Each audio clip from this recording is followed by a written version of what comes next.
All right, in order for me to get these on Canvas, they can't be ginormous, so I went on to a second video.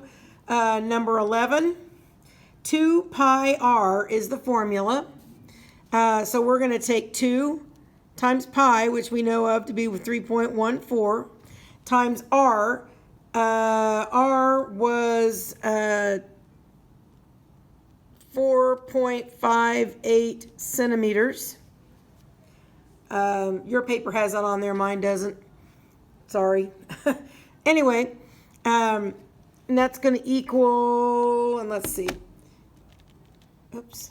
Okay, I'm going to put it in my calculator. 2 times 3.14 times 4.58 equals 28.7624.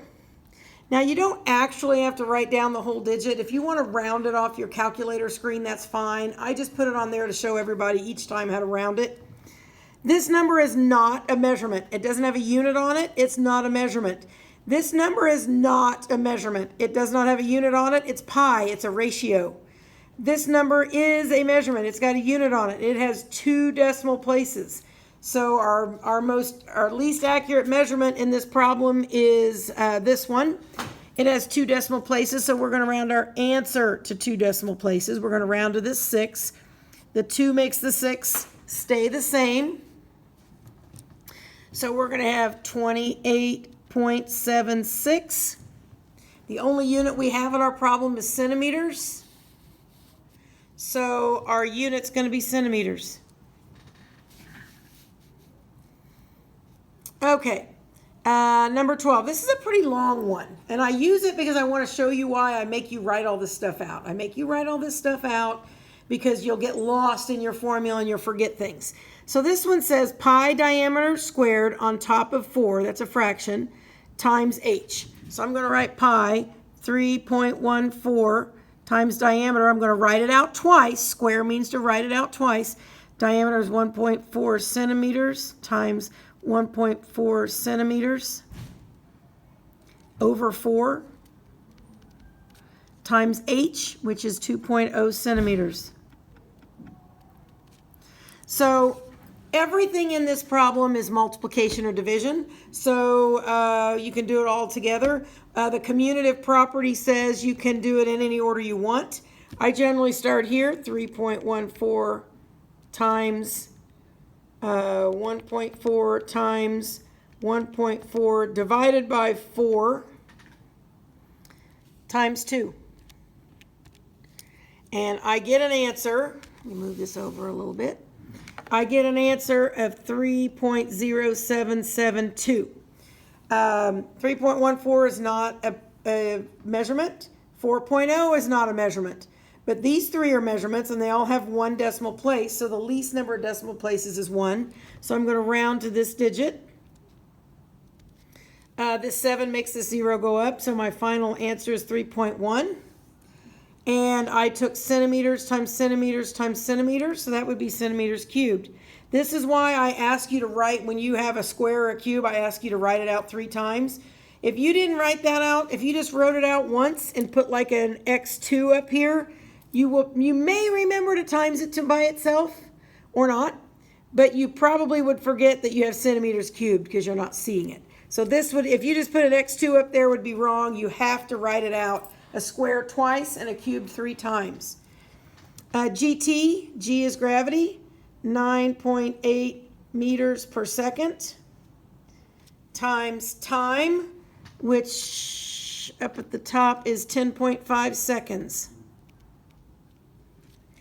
So to do the math, 9.8 times 10.5, I get 102.9. They're both measurements. This one has 1 decimal place. This one has 1 decimal place.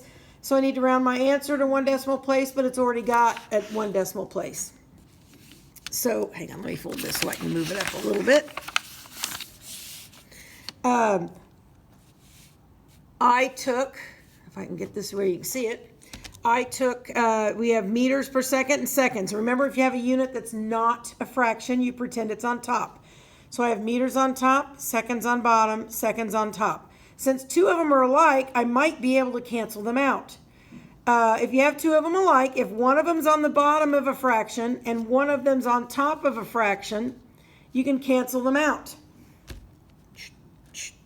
And you're left with meters, which makes sense because that particular formula is for altitude. If you could measure how long it takes something to free fall from the very apex to when it hits the ground, you could calculate about how high it or how far it fell. All right, this last one is a word problem like your homework, what you're going to be doing on your own. So it really doesn't have anything to do with the things at the top. I just want to make sure you do. Really, all you have to do is pull the numbers out of the words. So it says you need to know how many cc's. A cc is a cubic centimeter, which is a centimeter cubed. Same thing as a milliliter. They're all three the same thing. You need to know how many cc's or cubic centimeters it will take to fill a syringe, which is a cylinder. Here's your formula, pi times r squared times h, if the syringe is 0.7 centimeters of radius and 9 centimeters high. So the formula says pi r squared h, so pi is 3.14, I can't see that, times r, which is 0.7 centimeters, and it says squared. The formula says to square it, so I got to write 0.7 centimeters twice, times h, which is 9 centimeters. I get out my handy dandy calculator. 3.14 times 0.7 times 0.7 times 9. I get 13.8474. 3.14 is not a measurement. 0.7 is, 0.7 is, and 9 is. 1 decimal place, no decimal places. So the least number of decimal places is none. So you're going to have to round it to no decimal places, which means you're rounding it to the ones place, or that 13.